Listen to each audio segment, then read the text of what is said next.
Esto es Antes de que llegue el brief. Conversaciones con los músicos, directores y creativos detrás de las grandes ideas de la publicidad hispana. Bienvenidos a otro episodio de Antes de que llegue el brief. En el episodio de hoy me siento con el doctor Javier Hernández, mejor conocido como Príncipe. ¿Siempre te han conocido como Príncipe? Hace tiempo eso era algo como que se quedó ahí en el ambiente ponceño, porque Príncipe era mi papá y después mi hermano como que también asumió ese nombre, que es el segundo apellido de mi papá. Yo siempre he dicho Príncipe. ¿Por qué Príncipe? Príncipe. Sí, porque papi es Juan Hernández Príncipe. Sobre todo porque también soy primo de José Edison. Claro, entonces es mi compadre. Lo compramos ahí es primo, soy primo del que te decía Príncipe, entonces te quedaste Príncipe. Primero, te doy las gracias por sacar el tiempo, por esta oportunidad, ¿no? de sentarme contigo para poder discutir sobre qué hace una persona con tu capacidad, con tu experiencia, para, pues obviamente, inspirar, desarrollar y ver la próxima generación de creativos que obviamente tan importante tarea tiene, desarrollando la economía, el comercio, la arte, todo tipo de expresión, ¿no? que es tan importante para desarrollar la cultura, ¿no? Lo primero que siempre preguntamos es a qué lugar va Javi a pensar en ideas. Y obviamente yo tengo un poquito de este preámbulo que me dio de todo lo que hace, pero ¿cómo salen las ideas? ¿Cómo te sientes más cómodo? ¿Tienes un proceso de pensamiento o una metodología que recomiendas? Mira, no, nada muy estructurado. Yo desde hace muy poco, y digo poco, un par de años, quizás estoy más consciente del tema del ocio como espacio desde el cual generar ideas, creatividad. O sea, yo vengo de un trasfondo de que tú estás constantemente estimulando el cerebro para producir. Y quizás en los últimos años, y yo creo que mucho más el tema de la pandemia y de ese tiempo abierto, de hecho yo reconecto mucho más con la música de vuelta en ese tiempo de pandemia, de estar en la casa, y ahí un poco valoro más el tema del ocio, de tirarme a tratar de vaciar la mente para pensar en una sola cosa o en algo que requiera alguna solución o problema. Así que fuera del tiempo, fuera de eso, yo estoy constantemente maquinando, trabajando, pensando. Es un poco loco, pero es más cansón, es más agotador, y ahora un poco trato de crear los espacios. Hay un libro maravilloso que se llama El arte y la ciencia de no hacer nada.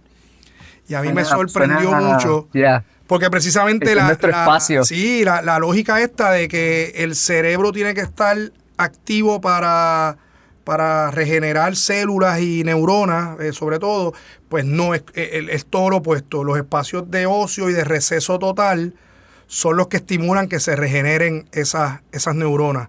Así que sin espacio de ocio, no hay espacio también de... Ese espacio de ocio también estímulo. Es considerado el aburrimiento. El aburrimiento.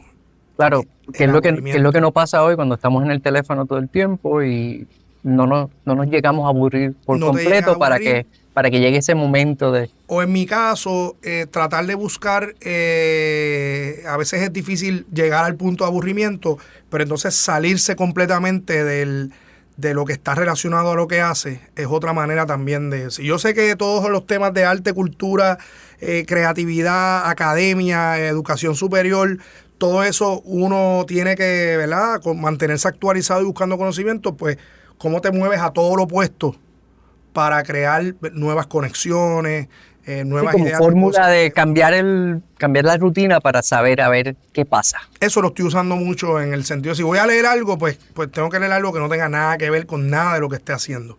Me parece. Así que por ahí va un poco. Antes de entrar en las preguntas, y tengo ya, o sea, formulando todas las preguntas que pensé que te iba a hacer, no te las voy a hacer y te voy a hacer otras, porque hablamos un poquito de caminar, de cómo pensar, de cuál es la utilidad de tener reuniones o no reuniones, pero antes de indagar en esos profundos temas creativos en donde nuestro cerebro se activa, quiero que la audiencia sepa un poco más de ti, del ser humano, de la persona que está detrás, la gente que probablemente esté debajo de una piedra y no te haya visto en cualquiera de los eventos o en la tarima o entre todo lo que haces culturalmente. Danos una breve introducción de quién es el doctor Javier Hernández y sobre todo cómo llegamos hasta aquí, qué has hecho, cómo pasa todo esto de ser percusionista, a tratar la música, a tratar la cultura, a tratar el emprendimiento, los negocios. Y nada, dije breve, pero sé que Sí, aquí... yo creo que es bastante sencilla ahí. Yo vengo de Punto Oro, en Ponce, Puerto Rico, bien orgulloso, bien contento, una educación ¿verdad? De excelencia. Vengo de una madre que es profesora universitaria, un padre que es maestro de matemática, que fue maestro de matemática escuela intermedia. Tengo muchos educadores, eso nunca estuvo en la fórmula, pero tengo muchos educadores. Eso va en la sangre. Sí, yo pensaba que no, y eso es interesante Eso pica, porque... eso empieza a picar. Y a mí me pasó tarde y no lo busqué el tema de la conexión con la educación, así que pero luego de eso siempre le digo a los estudiantes que en esa fórmula entre lo que le apasiona, lo que está pasando, ¿verdad? En el mercado, más esa influencia familiar, que no la saquen de la ecuación, porque en algún momento cuando tú, ¿verdad? Cocinas eso puede surgir algo, una conexión interesante, y a mí me pasó con la parte académica. Pero yo era un apasionado de la música, yo empecé a tocar un poco tarde, pero siempre me encantó del básquet y los deportes. el deporte. O sea, el deporte para mí fue súper importante, yo creo que hasta los 15, 16. Yo creo que yo más o menos hasta prenovicio jugaba y ese tema era... Ya en la adolescencia me chocó el tema este de que todo el mundo empezaba a salir y a ir al cine y a party. Yo tenía que o acostarme temprano para madrugar, para viajar a San Juan a jugar, o tenía prácticas, y hay un momento hice esa pausa. Pero ahí conecté con la música, sobre todo con la salsa, y de la salsa conecto con la percusión, y eso ahí fue bien importante en esa escuela superior. Lo curioso es que a mí me gustaba la música, pero siempre me gustaron los negocios. Bueno, y también hay una conexión con los negocios que viene también porque yo me hago bien fanático de la salsa. Yo soy el fanático número 1 de Héctor Lavoe en el mundo entero. En junio del 93 él fallece y a mí un poco me molestó su situación de vida, su crisis, la pobreza, el tema de las drogas. ¿Cómo terminó su carrera? A mí yo hasta el 92, y yo recordaba esto, yo siempre pensaba que Héctor era un tipo exitoso, viviendo en un penthouse en Manhattan, como la superestrella que fue, y cuando recuerdo que salió un reportaje en Ocurrió Así, donde por primera vez lo muestran en par de años, para mí eso fue un reality check que me dolió mucho. Y también ahí yo comienzo a tener una preocupación e interés del lado empresarial de la música. Tanto de cómo están nuestros salseros viviendo. Esto no puede pasar, esto no tiene ningún sentido. Y como me gustaban las dos cosas, al final a la hora de entrar a la universidad dije, cualquiera de las dos, dije, la música yo la voy a seguir haciendo por mi cuenta, pues voy a estudiar negocio. Y entré a estudiar negocio. Toda mi formación académica es en negocios, mercadeo, maestría en comercio internacional, doctorado en desarrollo empresarial. Así que escogí ese lado del camino porque me gusta. No era porque no... Al final yo quería ser músico, pero conecté. Y de ahí es que viene esa intersección entre arte y negocio, que al final ya se resume en mi carrera, porque dentro de todo, de ahí para adelante, todo está fundamentado en tratar de tender esos puentes entre dos cosas que para mucha gente parecerían ser completamente opuestas, pero como a mí me gusta ese concepto de innovación como un sinónimo de intersecciones, pues yo busco esa intersección entre la parte creativa y artística y la parte empresarial, para que al final podamos vivir de manera sostenible y también de manera digna a través del trabajo que hacemos. Eso es todo. Claro. Entiendo que encontraste la fórmula, que la tienes bastante bien marcada y identificada, no solo porque eres autor de libros que hablan de este tema, eres percusionista todavía profesional porque todavía te trepas a la tarima, pero también desarrollaste el lado académico como, pues obviamente, el PhD en negocios. Sí, en desarrollo empresarial. Desarrollo empresarial. Tienes 2 libros. 2 libros.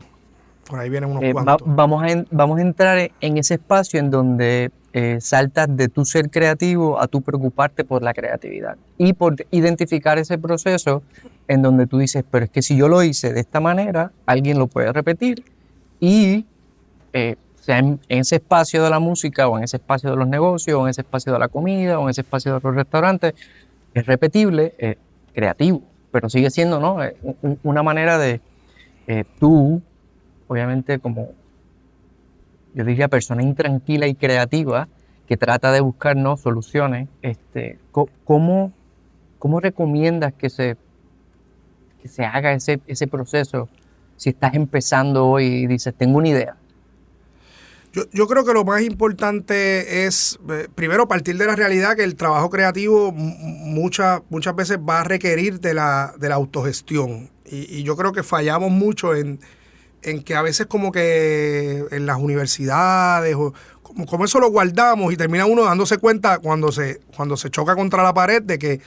Si no lo hago yo, no lo hace nadie. No lo hace nadie, es una economía también desde la autogestión, desde el emprendimiento. Así que el abrir los ojos temprano nos ahorra muchos dolores de cabeza, muchas frustraciones, porque mientras otros se gradúan y rápido consiguen un trabajo, nosotros de repente estamos haciendo 4 o 5 cosas a la vez, cogiendo guisos, proyectos, y es una realidad distinta que mucha gente le resulta compleja en términos emocionales inclusive. Así que partir de esa realidad es el primer consejo, y es lo que yo trato de trabajar en la universidad, o sea, cuál es la realidad laboral de nuestras disciplinas. Y a partir de ahí, pues, ¿cuáles son esos proyectos principales? Porque siempre uno va a tener ¿verdad? Un emprendimiento, pasión, claro. Una pasión que uno quiere canalizar en un proyecto principal, pero también ¿qué pasa cuando no? ¿Y qué pasa? Y eso puede pasar o no puede pasar, que también viene todo el tema de tolerancia al fracaso, a los escenarios de incertidumbre. Pivotear para encontrar, claro. Y casi siempre, ¿verdad? Esa idea tal cual es muy improbable que llegue a la ejecución de la misma manera, sin iterar y sin cambio. Hay unas disciplinas que quizás están más expuestas a eso que a otras. Así que yo creo que ese tema de tolerancia al fracaso, a la incertidumbre, la capacidad de pivotear, ¿verdad?, según lo que sea necesario, yo creo que es un tema de destreza, también de empatía, de sensibilidad, de entender lo que está pasando alrededor. Nosotros somos muy enfuscados en lo que queremos hacer y en lo que nos apasiona. Así que eso es lo primero. Ya después de ahí, pues hay un montón de maneras de tú encaminar una idea, y también de cuáles son esos, ¿verdad?, esos salvavidas también paralelos. Mientras yo me dedicaba a la música y gestaba proyectos, pues a la misma vez también estaba con mi trabajo en investigación, con trabajo en otras áreas que a lo mejor simplemente tienen un rol de autofinanciar mis proyectos. Claro. Entonces esa lógica que al final es planificación financiera, muchas veces eso está fuera de la conversación y estamos a tiempo de ajustar eso con las futuras generaciones de creativos. Y lo estás haciendo a través de la escuela, a través de un programa, obviamente un currículo basado en autogestión como primer punto, y luego pues obviamente el desarrollo de ideas y de creatividad. ¿Cómo el profesor, o sea, el doctor conecta con sus pasiones y el emprendimiento, las ganas de hacer cosas, sabiendo que ahora también tienes que hacer cosas para que ellos entiendan que se pueden hacer diferentes tipos de cosas y no necesariamente la fórmula que te funcionó a ti? Mira, yo creo que hay una cosa que nosotros hemos empezado, no, ya tenemos un tiempo que ya está diseñada, implementada, que es el concepto de emprendimiento como mentalidad, como estilo de pensamiento. Aquí en la universidad todos los estudiantes de todas las disciplinas toman un componente de emprendimiento que son 18 créditos. Esos son, durante los 4 años, ellos están desarrollando la destreza en 4 fases, que es la de ideación, validación, desarrollo y ejecución. Y ejecución ocurre en 4º año y tienes que graduarte con un proyecto. Claro. Pero validación es la que te da sustento, pies y te justifica tus decisiones. Tiene una lógica, porque la parte de ideación, como nosotros la vemos, es vamos a ver qué está pasando allá afuera, vamos a coger eso que a mí me apasiona y vamos a soñar. Claro. Y vamos a imaginar. Y ahí lo dejamos en 1er año. En 2º año, vente, siéntate, háblate con tu audiencia, pregunta, claro, sal allá afuera, choca con la realidad de que hay cosas que solamente tú quieres y a más nadie le interesa, ajusta, ¿verdad? Define. El propósito del ego es yo quiero satisfacerme con mi idea en vez de satisfacer una necesidad que... Y en el 1er año está bien que sueñen. Claro, en 2º año no, vamos para allá afuera. Claro. Y entonces ahí hay una madurez también en ese joven. En tercer año, pues ya tienen eso definido, vamos a desarrollar esto. ¿Cómo lo vamos a comunicar? ¿Cómo lo vamos a formalizar? Claro. ¿Cómo lo vamos a poner allá afuera en las manos de un cliente o de un usuario? Y luego ya ejecutamos. Pero lo que te quería decir es que ese concepto de emprendimiento no tiene que ser un negocio. Puede ser un proyecto, puede ser un producto, claro, puede ser un servicio, puede ser algo que termine en un proyecto social, en un tema. O sea, la finalidad, nosotros tenemos la ventaja de que el español tiene el concepto de emprendimiento y tiene el concepto de empresarismo. El empresarismo como gestión de negocio es un tipo de emprendimiento. Claro. Y no es el único emprendimiento creativo. Y ahí un poco lo que estimulamos es que es lo que yo trato de hacer en mi realidad, pues hay cosas que yo manejo mi trabajo de decano, de empleado asalariado, como un emprendimiento. La escuela es mi emprendimiento. En el momento en que, y esto, ¿verdad?, también puede ser muy categórico, pero yo lo veo así, en el momento en que yo no sienta que mi trabajo es un trabajo de emprendimiento y se convierte en un trabajo de administración, yo lo dejo. Claro. Porque en mi realidad no, quizás lo puedo hacer, pero no estoy para administrar. Estoy para emprender, claro, para gestar cosas, gestar proyectos. Yo no creo que esa pasión que tú tienes, que se nota, Javi, puede ser, o sea, es auténtica. Tú no puedes fake this thing que haces. Entonces, obvio que se nota que te apasiona hacer esto, pero también es porque obviamente ya pasaste por este proceso, identificaste el camino más, no diría sencillo, pero el que son actionable steps que puedes tomar para replicar este proceso. Claro, claro. Entonces ya una vez se identifica es como que... Sí, y hay cosas que redundan en negocios y hay cosas que redundan en proyectos, en organizaciones sin fines de lucro. Hay cosas que redundan en que mi rol, por ejemplo, va a ser un rol voluntario de una junta de directores, porque simplemente es una aportación particular en un contexto particular. Ahí viene la conversación de Amazon, ¿no? Esto es una junta, esto es una reunión, tenemos que leer algo. Claro, vamos a tomar decisiones, ¿cómo lo hacemos? Pero te voy a hacer una pregunta interesante porque me parece que aquí viene este momento de la creatividad como negocio. ¿Cómo se enseña eso? ¿Cómo crees que Puerto Rico lo está haciendo? Sobre todo en este momento que estamos viendo un poco el balance de talento local, pero también exportación de talento y tenemos muchas cosas pasando en este ámbito de sacamos ideas, producimos eventos, que son obviamente un reflejo de nuestra cultura y cosas que debemos celebrar, pero también cómo eso afecta a la próxima generación que dice, o sea, ya lo veo todo, ya está pasando aquí, ¿cómo superamos esto? ¿Qué hacemos para seguir en este camino, en esta trayectoria? Mira, ahí hay varias cosas importantes. Una es que la creatividad tiene mucho que ver con el tema cultural. No es casualidad. Obvio que se está gestionando bien, ¿no? Claro, no es casualidad para nada.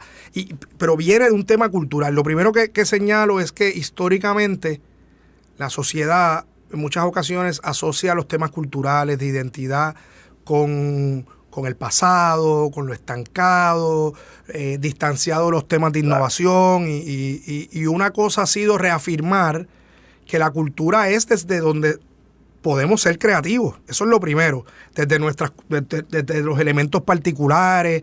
Hay una cosa que es bien boricua, hay otra cosa que es bien caribeña en lo que hacemos. Hay cosas que precisamente su innovación a nivel global es porque viene de lo local, de lo que somos, de la manera bien particular que somos como caribeños. Como hablamos, lo que hacemos, lo que tomamos, cómo abordamos los problemas.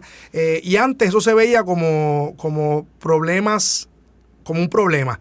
Y mientras más tú te parecieras a lo global, más te insertabas en las corrientes tradicionales. Asumo que pasamos por la misma escuela de trata de no ser tú, ser más homogéneo para que entonces puedas sobresalir allá. Totalmente. Claro. Entonces, creo que ese primer cliché lo hemos superado, lo estamos superando. Y el segundo cliché es que lo creativo con lo empresarial pues no tiene nada que ver. Y obviamente pues a mí me ha gustado mucho adelantar la conversación nacional de si hay algo que yo siempre cito esta, ¿verdad?, teoría de comercio internacional, donde los países deberían especializarse en aquellas industrias donde el factor de producción sea abundante en el país. Y uno piensa que los factores de producción son capital, trabajo, mano de obra y tierra. Y si tú miras esos tres factores de producción, pues dentro de todo, pues el país tiene unos retos de tamaño, de alcance. Limitaciones, población, capacidad. Limitación de población. Claro. Pero si piensas que la creatividad, y esto a principios del milenio, hay un libro que un poco delimita esto, que es el libro de John Hawkins, The Creative Economy. Él básicamente lo que dice es, espérate, pero es que hay un cuarto factor de producción que si lo manejas bien puede ser casi infinito, que es la creatividad. Entonces, cuando tú ves la creatividad como un factor de producción, tú dices, espérate, eso sí lo tenemos nosotros, claro, y en abundancia. Entonces hay que pensar esto estratégicamente. Así que ese segundo cliché de que la creatividad no está conectada con la economía. Que no puede ser un producto la creatividad. Y que no puede ser un producto, lo hemos dominado. Y yo creo que ahora ha venido ese tema de sensibilizarnos más con ese tema. Hay un factor que yo he estado mirando mucho a nivel teórico, y es que el arte, el ingenio humano, la creatividad, siempre había sido como un regalo de los dioses, tú sabes. Esto era una cosa como... Claro. Y era un don. El Renacimiento nos enseñó eso. Todo esto viene del Renacimiento y por eso esto era financiado por los reyes y las iglesias. Más nadie financiaba el trabajo creativo. Y yo creo que a nosotros nos gustó esa onda de ser...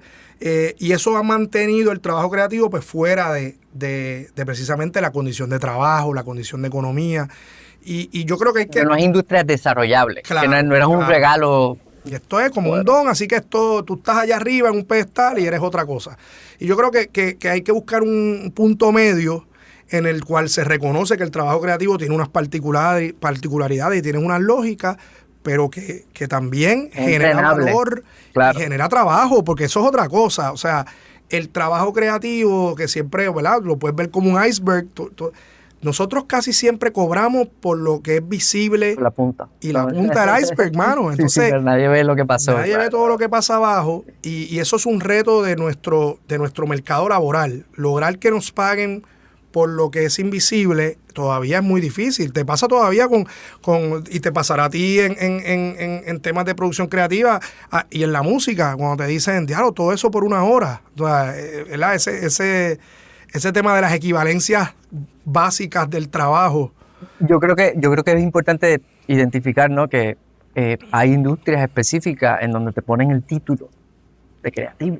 También. O sea, enséñame una idea, yo no estoy grabando. Ok. No me asustes. Empezamos de nuevo.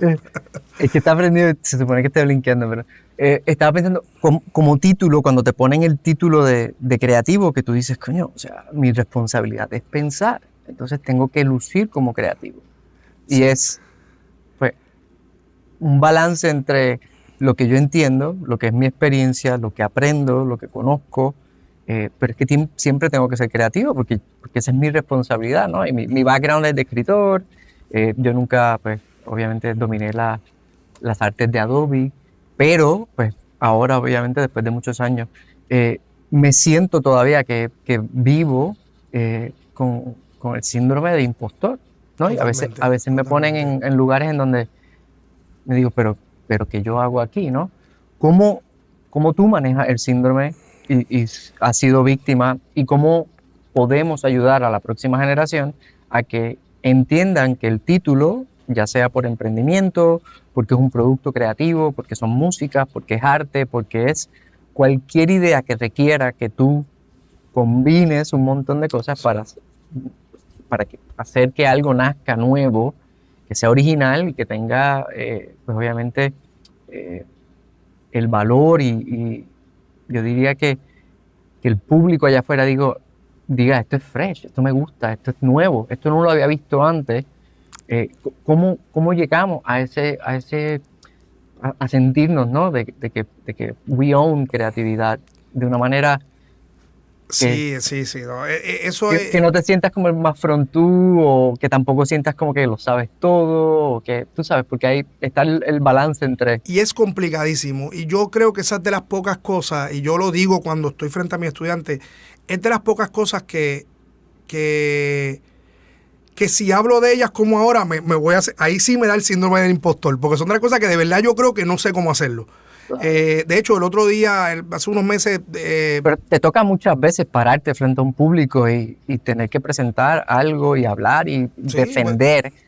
No, entonces no es hasta que lo piensas. Sí, y sobre todo cuando piensas que mucho de ese ejercicio tiene que ver con el valor del trabajo que hacemos. Entonces, ese ejemplo estábamos buscando una serie de talleres para estudiantes, un evento especial, y dijimos, hagamos un taller de cómo cobrar. La pregunta, el producto creativo. Cómo cobrar el producto creativo. Y yo no sé cómo salió la conversación de que lo hiciera yo. Yo dije, antes lo voy a hacer porque precisamente es de las áreas donde yo me siento todavía súper inseguro. Y te digo por qué. Porque esa caja negra del trabajo creativo, ese misterio de qué ocurre entre la tarea que me diste y la hora, el intercambio transaccional. Como esa caja negra, también a veces uno quiere proteger el misticismo. Porque a lo mejor yo te hice un proyecto de que yo facturé 100 horas, porque eso es lo que me toma. Y de repente a veces yo miro para atrás y digo, pero es que a mí se me ocurrió como que desde el primer momento y de ahí en adelante yo estaba bastante claro. ¿Estás cobrando por la hora que te tomó o por la experiencia? Pero por eso. Entonces, aunque esa caja negra yo la protejo, porque es bien irregular, siempre hay un ejercicio que es lo que yo sí puedo estimular de tú acercarte a lo más comparable. Por ejemplo, yo a veces cuando facturo proyectos que requieren, ¿verdad?, temas plan de negocio, estrategia o estrategias, o yo mismo a veces en mi cálculo, aunque yo facture todas las horas al rate mío de senior, pues yo mismo a veces me pongo distintos sombreros. Tú vas a tener el sombrero de junior, el sombrero de asociado, el sombrero de senior. Claro. Y yo mismo hago esta matemática de lo que yo sé que hay detrás del trabajo. Pero es un ejercicio también bien subjetivo de ponerle horas a cosas que ocurren cuando estás durmiendo, que ocurren cuando estás reunido con alguien por otra cosa o comiendo. Pero hay que crear sistemas. Yo, por más irregular que sea, yo recomiendo siempre, crea tu propio sistema. Y tu propio sistema a veces va a ser compararlo con tu costo de oportunidad de tu otro trabajo regular. Pero es un área bien difícil. Es bien difícil de lograr y todavía reconozco que hay un reto ahí de cómo valorar nuestro trabajo. Sobre todo por esas etapas bien invisibles de investigación. Pues esa investigación, ya yo leí eso hace 10 años. No lo estoy leyendo ahora, pero lo tengo aquí en mi disco duro. Así que hay una sí, esas horas son billable. Son billable, exactamente. Claro. Y con esto lo que puedo comunicarle a la gente es que si sientes incomodidad en estos procesos, eso es lo que es. Es un proceso. Hay unas industrias que quizás ya tienen unos estándares, ¿verdad?, más claros. Pero piensa en las obras de arte, me pasa. Y el arte, fashion. Entonces a mí me interesa mucho porque ahora en el rol de la escuela lo estoy viendo en todas las disciplinas. Tienes al fotógrafo, tienes al copywriter, tienes al de animación, tienes al artista visual que está haciendo obras y tiene que fijarle precios a obras únicas versus seriadas. Entonces tú estás viendo a la misma vez todas las dinámicas de cada uno de los sectores y uno aprende mucho de lo que hay detrás, tú sabes. Eso está bien interesante, sobre todo porque en la próxima pregunta es perfecto el segue, la transición a ¿qué opinas de la influencia de la inteligencia artificial en las industrias creativas y cómo eso es una herramienta de ayuda, una herramienta de estancamiento, y qué va a hacer el Sagrado para llevar a estos creativos que, por ejemplo, una de mis preocupaciones más grandes es que yo tengo mi agencia y tengo mi equipo creativo de agentes, ¿no? Entonces no necesariamente tengo la interacción, pero yo pasé por la escuela de creativos, de dupla, de tener un art director y copywriter, y sé que ahora pues mi talento es más curación y la selección de esa cantidad de ideas que los agentes producen. Esta generación de ahora de creativos, por bien o por mal, ¿no?, tiene ese beneficio de una herramienta que piensa por ellos, que los ayuda a desarrollar más ideas. No necesariamente a curarlas mejor, pero también viene esa parte del proceso de volumen, que es el mejor camino de identificación para encontrar la mejor o el mejor camino, ¿no? Primero, ¿cuál es tu visión? Es muy complicada porque Sí. esto cambió hace un año, no era así, hace 6 meses fue muy diferente y ahora estamos aquí, en 6 meses será completamente otra cosa. Mira, sí, y es el tema, yo creo que más importante en este tiempo. Yo creo que hay una cosa, y primero te hablo de mi reflexión y luego, por ejemplo, lo que estamos haciendo en la universidad. Lo primero es que tú acabas de describirlo. Mi trabajo ahora mismo en el salón de clase, ahora mismo que estoy en un curso, ¿Qué curso te estoy dando toca? un curso de gerencia de empresas Ok, de ok. arte y entretenimiento. Sí, para mantenerte ocupado y eso. Tú sabes, Claro. Y ha sido bien revelador porque hace tiempo, llevaba como 2 años que no tenía estudiantes graduados, pero ese contacto con ese estudiante de primero o segundo año, pues para mí es fundamental. Fresh. Vienen fresh y sin una idea de lo que está pasando. Pero con una pasión brutal. Y de nuevo, You can fake that. Claro, esa esa ingenuidad, autenticidad. esa pasión que tiene su poco de ingenuidad. Hambre. Yo tengo esa hambre, yo tengo que cogerla y entonces darle un poquito de contexto sin que se pierda esa pasión. Así que es una cosa muy, muy bonita. Y yo creo que el tema ese del craft, o sea, de nuestra capacidad hoy, porque tuvimos que pasar por el oficio y el craft de hacer las cosas, eso se va a perder un poco con ir directo a la herramienta. Entonces, No hay aburrimiento. no hay aburrimiento, aha hay moment. un tema de inmediatez, Claro, de claro. respuesta rápida, de accesibilidad a la respuesta rápida. Y por ejemplo, he estado haciendo muchos ejercicios de hazlo tú, púlelo, desarrolla la destreza, ¿verdad? El oficio y lo manual, y vamos a compararlo. Claro, a parir las ideas tú versus. Vamos para y hay cosas, y quiero que tengan la reflexión de eventualmente qué cosas no vale la pena meterle el tiempo, desarrollarlas. porque al final, cuando Claro. miramos las dos cosas son exactamente igual, pues no, pues quizás, pero yo sé cómo hacerlo, lo hice, lo practiqué, lo repetí. Así que ese tema de discernir en dónde está el valor añadido tuyo versus el de la homogeneidad de las plataformas y de los algoritmos, quisiera pensar que lo voy a lograr. No sé si lo voy a lograr porque es muy tentador el camino fácil. La escritura, la lectura, la capacidad de síntesis, el diseño, o sea, lo manual. He leído algunos artículos que precisamente argumentan que se está empezando a ver un crecimiento en programas de artes, precisamente porque la gente está buscando manualidad o sea, cerámica versus, claro. eso, claro. ¿verdad? Quiero ver cómo evoluciona, pero me parece muy interesante un par de cosas que he leído hasta ahora. Y luego de esa reflexión individual, pues institucionalmente, por ejemplo, ahora mismo estamos haciendo un ejercicio que ya se culminó. Todos los programas han identificado cuáles son las plataformas pertinentes o relevantes para su disciplina y vamos a categorizarlas entre uso libre, que vas a hacer, que puedes usarla con atribución y con, ¿verdad? Con una Crédito, atribución, crédito. Cuáles tienen que ser con supervisión y aprobación y cuáles no quiero que use. Entonces, claro, para identificar la mejor herramienta para cada una de esas. cada una de las cosas. O sea, las vas a conocer todas. Claro. Y después te voy a decir qué uso yo espero en el contexto del salón de clase. Y un poco va a haber que estandarizar eso, porque no puedo exponerme, por ejemplo, a quizás una facultad más conservadora que diga, aquí no se puede usar nada. Pues no puede pasar. No podemos estar ahí. Esto es estandarizado, partimos de una aceptación de que es una herramienta. Y volviendo a la pregunta anterior, lo que hablamos hace un rato de esas etapas invisibles, mano. Sí, hablamos del aburrimiento antes de empezar a grabar y que no pasa, ¿no? Y si hay cosas del trabajo creativo que son invisibles y que no son compensadas, pues yo quiero usar apoyo tecnológico para yo desarrollarla. Por ejemplo, todo el tema de crunching data, organizar información, buscar referentes, muéstrame, brainstorming. Claro. O sea, sí, la depuración de un request for proposal, yo digo, pues ayúdame, ChatGPT. Totalmente. Pero luego de ahí viene el producto creativo y dame un brief y yo lo... Y aquí es que yo entonces... Claro, claro. Pero hay un montón de esfuerzo que igual no está compensado o no está bien compensado porque casi nadie, el mercado casi nunca reconoce ese tiempo que uno dedica. Claro. Y ahora tú estás haciendo ese periodo más eficiente. Así es una de las maneras que yo lo veo de manera muy positiva. y tiendo a pensar que siempre va a ser herramienta. O sea, yo tengo que abordar esto desde el punto de vista de que esto va a ser herramienta.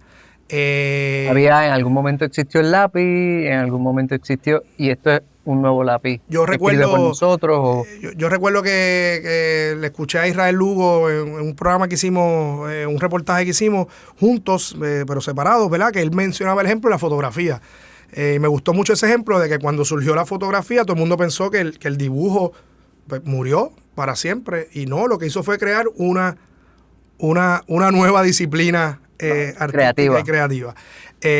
Así que en el lado de la inteligencia artificial como gestora de productos, pues ya hay gente ¿verdad? Que lo está abordando desde el punto de vista de que esto es un producto nuevo. Hay todo un tema de propiedad intelectual que va a ser increíble cómo manejar. Yo estoy muy claro que al final ¿verdad? Las plataformas van a tener que pagar regalías por el insumo y la importancia del insumo que tuvo ese contenido creativo existente. Claro. O el parecido. Pero tú puedes decirle que una idea que tú generaste, tú puedes decir ese 100% de dónde vino. Y si es propiedad intelectual, te toca pagar regalías. Yo siempre he dicho que aquí va a pasar algo muy similar a lo que pasó con el mundo del cassette y de los reproductores. Entre Napster, es la línea finita entre Napster y la tecnología. Claro. Y antes que el tema digital, cuando surgieron las reproductoras de cassettes, todo el mundo dijo, espérate, pues aquí va a haber un material que se va a distribuir sin el reconocimiento, creo que Alemania lo hizo en algún punto de los 60, 70. Kraftwerk. Que fue poner un impuesto al cassette, al artefacto, al equipo, y ese dinero iba a un fondo que se redistribuía en ese caso entre los músicos, las sociedades autónomas, etcétera. Claro. Así que ahí va a haber una manera que no sabemos qué va a ser ahora, pero sí va a redefinir ese tema de propiedad intelectual en el futuro. Mi proceso creativo ahora mismo incluye ChatGPT, Midjourney, Figma, voy a Canva y produzco algo que al final digo, esta idea es mía, me hace dudar. Porque yo la combiné y yo usé todas estas herramientas, la combinación de herramientas me facilitó que yo no tuviese que, tirar, dirigir, prender cámara, ni siquiera la voz, hasta la voz final. Eso me asusta tanto como me favorece económicamente. Sí. Es la realidad, ¿no? De trabajar por cuenta propia. ¿Es eso sustentable para nuestra economía creativa? Desarrollando no solo la parte del negocio, que sabemos que sí va a ayudar a muchos como negocio, la parte del desarrollo como creativo, como persona, como intelectual.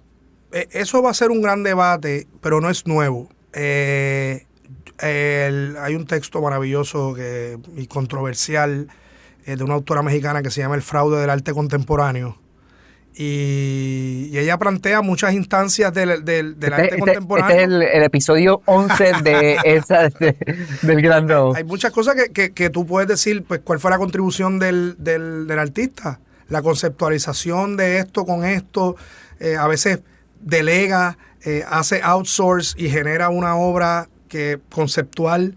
Claro. que se privilegia el oficio o de hecho ha habido debates de propiedad intelectual en la música. Puedes pensar igual, hubo millones de asistentes de los grandes artistas que hicieron mucho trabajo y no son reconocidos. Así que o sea, el debate sigue ahí, pero no es un debate exclusivo de la inteligencia artificial, es un debate que no hemos resuelto, que no queremos resolver.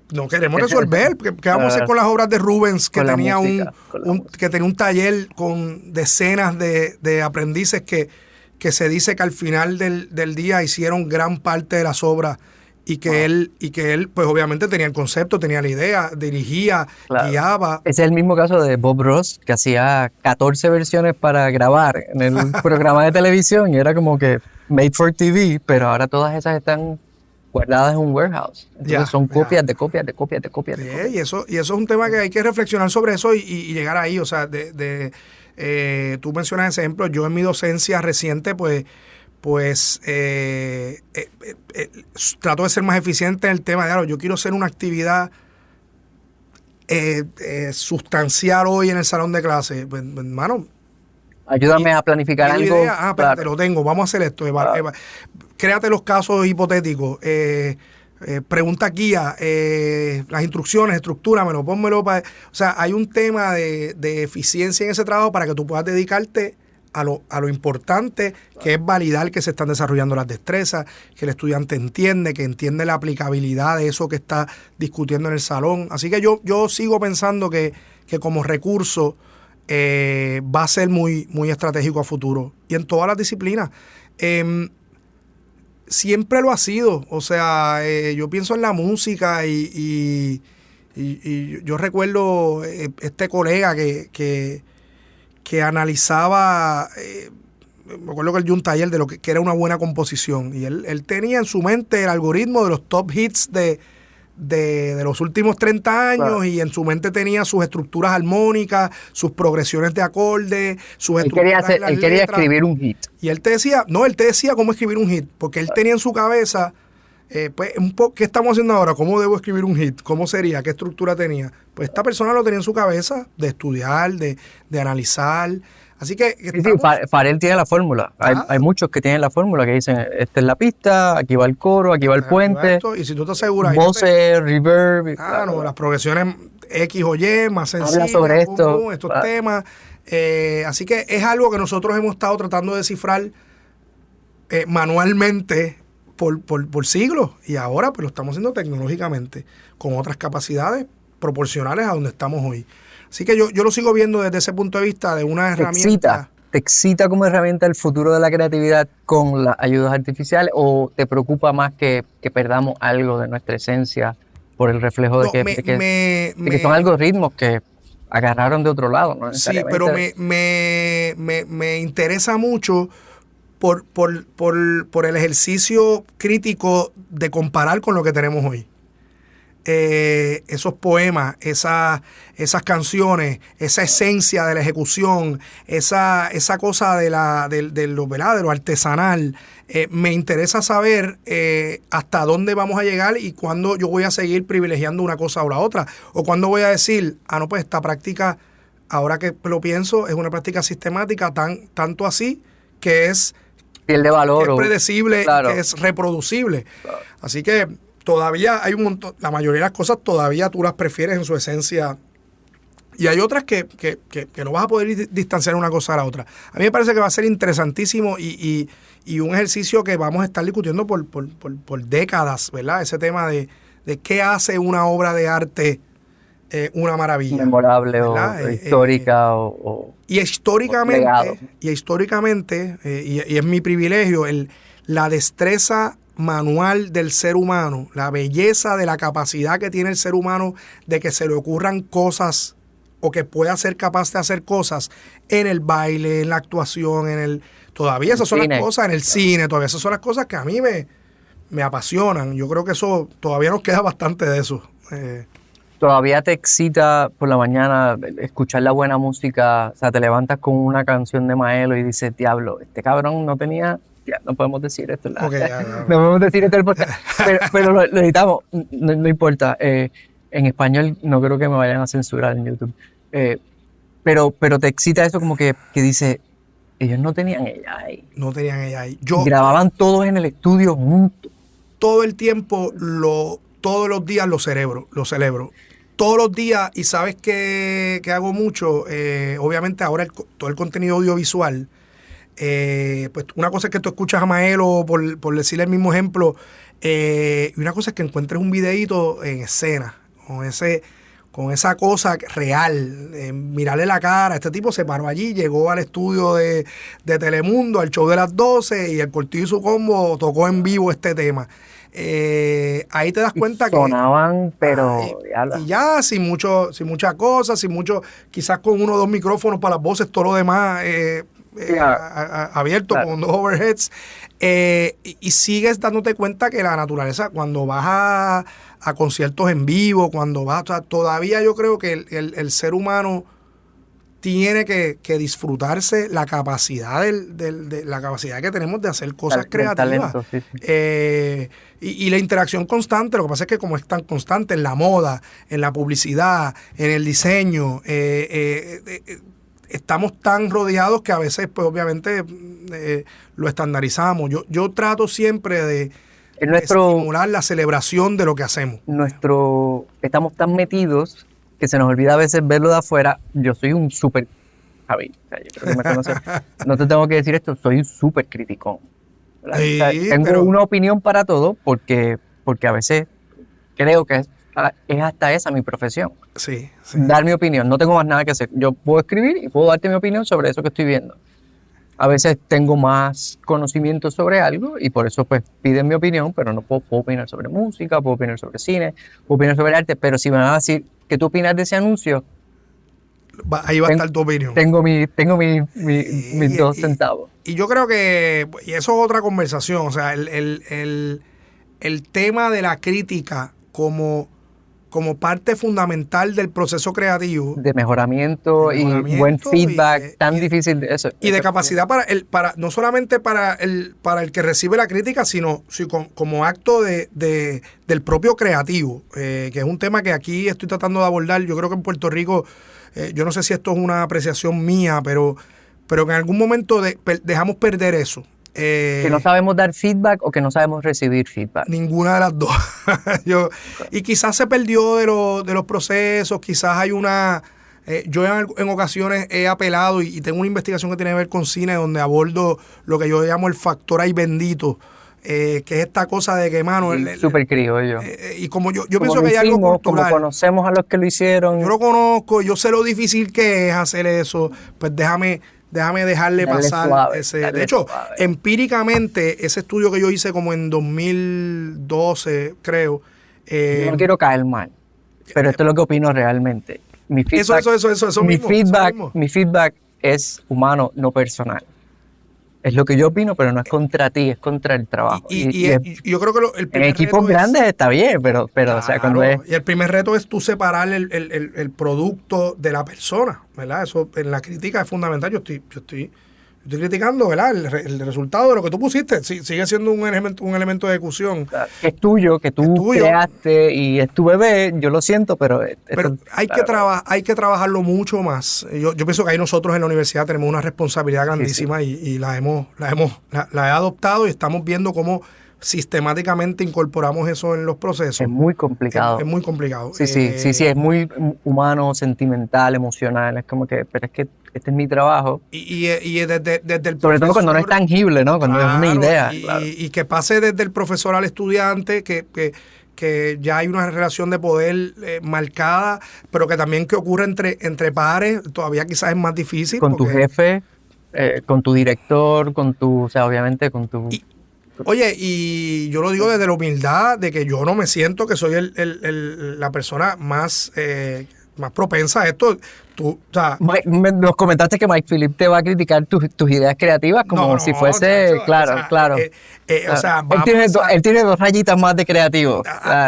Y va a masacrar cualquier cosa. Y uno siempre va a decir, diablo, pero mira, como... Claro. Por eso son partners, ¿no? Por eso creo que también funciona eso. Encontraste tu dupla. Y hay un poco... uno entiende dónde están los roles. Y en ese caso, que es una relación muy particular, tú complementas. Entonces, y complementas como una manera de que la otra persona haga su propia autocrítica. Porque entonces... Es un challenge. Si tú eres el creativo, yo soy el empresario, y yo te critico no desde lo creativo, sino de la viabilidad o de la... Pues yo te dejo que tú... Costo-efectividad, ROI, o sea, vamos a ver. Claro. Y al final es bien bonito porque al final la decisión no es una decisión basada en matemáticas. Al final se vuelve una decisión de negocio. Ok, ¿lo hacemos o no lo hacemos? Sí, no es pasión, no es sentimiento, no es más bonita, no es gusto, no es... Y yo creo que eso en los creativos y en los empresarios es una destreza fundamental a futuro. Esto es un país que no, ¿verdad? Y me gustaría indagar más si tiene que ver mucho con ese tema cultural. Hay una dificultad a la crítica y por eso todavía tenemos, sobre todo en temas de emprendimiento, tenemos muchísimos retos porque hay cosas que no se materializan y yo pienso que hay cosas que es que no reconocen errores a tiempo, la terquedad esta de que eso eres tú que no entiendes mi idea. La identificación, claro. Así que hay mucho que trabajar ahí a nivel de país. ¿Dónde opinas tú tenemos ese estancamiento? Fuera de ser, pues obviamente lo del feedback y la cultura de dar retribución y alimentar y alimentar con el propósito de mejorar, no necesariamente de hundir o de hacer sentir mal a la persona. ¿Dónde crees que Puerto Rico anda un poco más estancado en esto de poder crear y exportar nuestro producto y estar orgullosos de nuestro producto y poder comercializarlo? O sea, al final crear una transacción de un producto que fue una idea. Sí, yo creo que ahí vienen muchas variables del ambiente macro. Yo creo que esto es un país que también ha pasado políticamente, económicamente, claro, como resultado también de lo político, de lo social. Es un país que hemos cogido cantazos duros y constantemente, tú sabes. Económicos y emocionales. Claro. Y de maltrato institucional generalizado. Y yo creo que ha habido un tema en el cual, y esto es bien político, esto yo lo veo en la manera en que se constituyó el modelo de desarrollo económico Estado Libre Asociado. No fue un modelo de desarrollo económico para beneficiarnos a nosotros. Pensado en el talento local. Aun cuando fuese pensado en lograr desarrollo económico para el país, no era a partir del talento local. El talento local era incidental, era de apoyo a la inversión extranjera. Claro. Pero fue creado y desarrollado diseñado para que la idea viniera de afuera y nosotros fuésemos el empleado de la idea. El empleado. Sí. Y eso, o sea, las escuelas de negocio, yo te diría que yo podría decirte que los últimos 5 o 6 años, por conversaciones transversales que hemos tenido entre muchas universidades, las escuelas de negocio... De México a Colombia... aquí en Puerto Rico. Aquí en Puerto Rico yo pensaría que... esto se repite en todas las... Ahora claro. Es que estamos empezando a cambiar el chip, pero las escuelas de negocio hace 10 años todavía estaban formando la misma gerencia intermedia que era lo máximo que lo que tú podías aspirar desde manos a la obra. O sea, las escuelas de negocio desde que se formaron en Puerto Rico siempre fueron a formar una persona claro, que apoyara entonces el CEO de afuera. El CEO de afuera. Y eso ahora está cambiando el chip. Tengo que decirlo que en casi todas las universidades hemos ido cambiando eso. Y yo creo que por primera vez estamos transicionando, porque ya no queda más remedio, a que el modelo de desarrollo económico tiene que confiar y partir del talento local. Y que tiene que partir de una cosa de que lo primero que hay que hacer es creernos esto. Y es buen segue a esto que pasa en la industria de la publicidad y puede que se refleje en otras industrias y hayas sido partícipe o lo hayas notado, no sé. ¿Por qué le abrimos las puertas de afuera y lo celebramos y se nos olvida hacer lo mismo con el de adentro? ¿Qué pasa esto? Pasa en la industria creativa, porque obviamente para mí es un reflejo de yo identificar 10 agencias y decir, pero es que de esas 10 agencias, 6 tienen un director creativo de afuera. Totalmente. ¿Cómo pasa eso? ¿Por qué? Yo creo que eso es a lo que hemos estado expuestos. O sea, yo pienso que esto es algo que se arraigó en la cultura nacional. El tema de... que como quiera sigue siendo una decisión de negocio y no una decisión de talento, de creatividad. Y no una decisión de talento. Hay un sesgo ahí de que, pues, mano, tiene que ser mejor. Yo creo que estamos probando que... Entre el ay bendito y el tiene que ser mejor, tenemos data de que... Exactamente. Y es un problema también, es un problema cultural. Yo creo que los últimos 5 o 6 años... Yo creo que después del tranque de la crisis de 2015, el fracaso del gobierno, acuérdate que si el gobierno había liderado esa estrategia de manos a la obra, desde la construcción del Estado moderno, y fracasó, yo creo que también en 2015, que van 10 años de eso, y yo quiero pensarlo de la manera más positiva, mucha gente hizo, espérate que por ahí no va a venir. Entonces, ahí empieza, Nadie nos va a por ahí rescatar. nadie nos va a rescatar por ese lado. Y después un poco tocamos más fondo con los desastres naturales. Y de repente tú estás viendo ahora que la gente está un poco echándose en las espaldas el tema empresarial, el tema de apostar a su propio talento. Claro. Así que yo tiendo a pensar que eso es un cambio positivo, que ahora tenemos que volcarnos todos a ponerle atención a eso. Y ahí es que yo estoy tratando de, ¿verdad?, de trabajar desde la universidad. Desde el Digo, espérate, currículo, claro. si yo tengo que meterle mano a esto, yo tengo que formar una escuela de artes y nosotros la formamos en 2021, un poco a partir de las conversaciones de 2017. Yo voy a hacer la escuela de Puerto Rico, no tiene una escuela de arte donde estén todas las disciplinas juntas. Tenemos muchas universidades con programas particulares, unos en música, unos en artes visuales, unos que tienen diseño, pero que tengan desde danza hasta negocios del arte. La cerámica. El país necesita una escuela y lo formamos, ¿verdad? Y yo fundé el Centro de Economía Creativa en 2020 para apoyar a esos empresarios creativos. Sí, que era un startup de startups, Exactamente. pero a nivel macro así. Y a nivel macro de ese sector creativo, porque siempre he creído que ese ha sido mi bandera, ¿verdad? Hay que hacerlo en todos los sectores económicos. Yo he escogido ese sector creativo porque es el que he estado más relacionado. Y por ahí va. Y tengo una buena pregunta porque me parece bien interesante la combinación de cosas que estoy seguro que diseñaste en tu mente y dijiste, estoy en este mundo donde todo se interconecta, ¿no? Entonces, la visión y la misión que diferencian a Inversión Cultural del Centro de Economía. ¿Dónde se juntan esos propósitos? Pero también, ¿cuáles son las direcciones que los separan? Mira, eso es una gran pregunta. Estuve casi una hora escribiéndola. Y eso está bueno.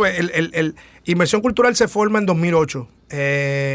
Y se forma como ese, ¿verdad?, como esa organización, emprendimiento que va a ir tanteando qué hace falta en el sector creativo y que vaya gestándolo. ¿Verdad? Y era un service provider, tú sabes, manejaba contabilidad de empresas creativas, creaba programas de capacitación, hacía consultorías, todavía hace consultorías, se ha quedado con ese brazo. En 2020 surge una oportunidad de conectar más con un sector filantrópico. Entonces creamos el Centro de Economía Creativa, como un 501c3, claro. ¿verdad? Sí, sin fines de lucro. Sin fines de lucro, con puro y duro, para manejar ese tema de relaciones con el ecosistema y emprender proyectos junto a las fundaciones, ¿verdad?, más importantes en el tema de horticultura.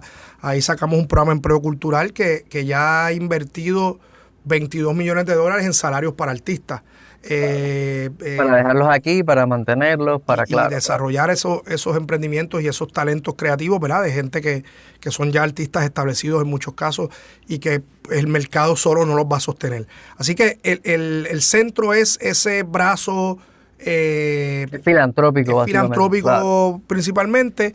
Entonces inversión sigue siendo ese brazo más de consultoría, más de servicio, etcétera, etcétera. Hablando de eso, específicamente en el currículo actual de la universidad, en la parte de negocios, básicamente hay cursos que cubran los beneficios y ventajas de como negocio, como emprendimiento, cómo sacarle el máximo a impuestos, el sistema del tax, cómo funcionan los brackets, cómo convertir la compañía de for profits a sin fines de lucro porque tienen esos brazos de beneficios y ventajas. Sí, es una gran pregunta. De hecho, nosotros tenemos una maestría en diseño y producción creativa que yo ofrezco el curso de emprendimiento y gestión creativa.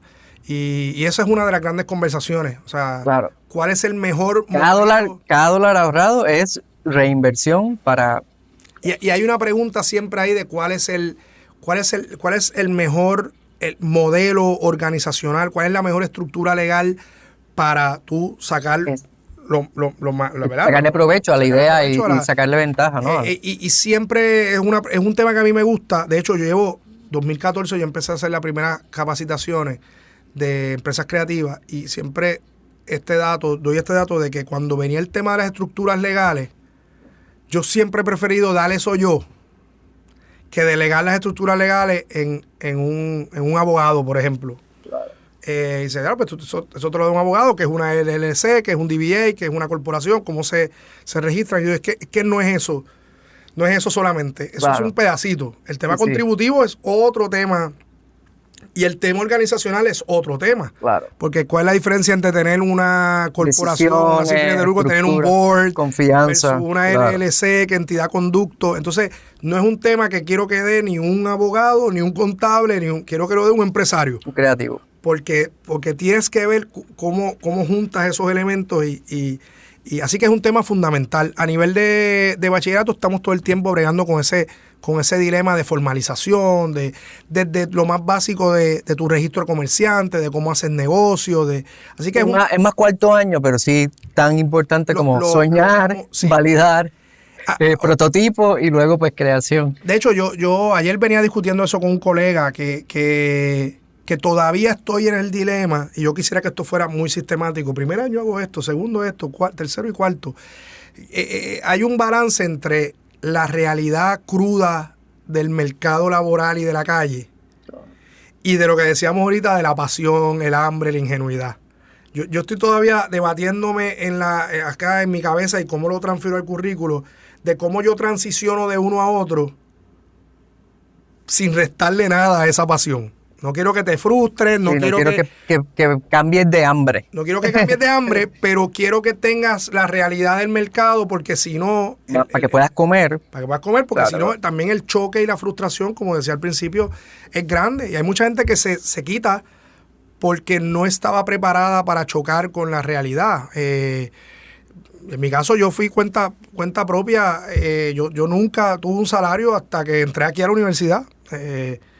Y todavía no lo considero como un empleo regular, pero... Siempre estuviste como cuenta propia. Cuenta propia toda 480, 480, una atrás de otra y haciendo malabares con ese anejo M. Así que es una realidad muy bonita, pero tiene sus cosas. Y yo estoy convencido de que allá afuera... Mira, yo tengo aquí 1.500 estudiantes en mi escuela. Y eso es una emoción bien grande para mí y es una responsabilidad bien grande. O sea, asumo que sí. Yo me cojo esto bien en serio. Cuando yo vino ese número, yo dije, wow, aquí hay... Esa parte no te la creo tanto. Mano, porque cuando te veo la cara con la alegría que lo dices porque yo sé que más que un trabajo es una pasión. No. Yo te digo, no tiene precio. Tú sabes que el país está cubierto en temas de su clase creativa futura, pero a la misma vez, por eso cuando yo poncho aquí, por decirlo literalmente, cuando poncho en la universidad, tengo que hacer 1.000 cosas con el Centro de Economía Creativa, con los temas de política pública, porque mientras ellos están en este espacio seguro, que es la universidad, que es como una burbujita por diseño bien chula, yo tengo que salir allá afuera a ver cómo yo puedo crear mejores condiciones allá afuera antes de que esta gente salga a la calle. Entonces, para mí éticamente es una responsabilidad grande formarlos como debe ser y que allá afuera haya mejores condiciones que las que hay ahora. Entonces ese es el dilema entre una cosa y otra. No sé si es que todo se conecta, ¿no? En algún momento todo lo vas conectando todo.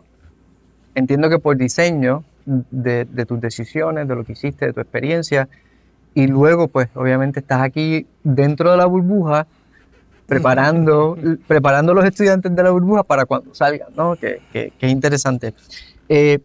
Fuera de la universidad, fuera de lo que haces, ¿quién es Javier? ¿Qué haces para divertirte?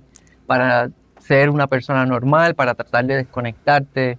¿Cuál es tu arte fuera del arte? Que obviamente conozco tu background como percusionista, pero o sea, ¿cómo se entretiene Javi cuando no quiere ni tocar percusión, ni pensar en una idea, ni solucionar un problema? Yo te puedo decir que recientemente, o sea, la familia.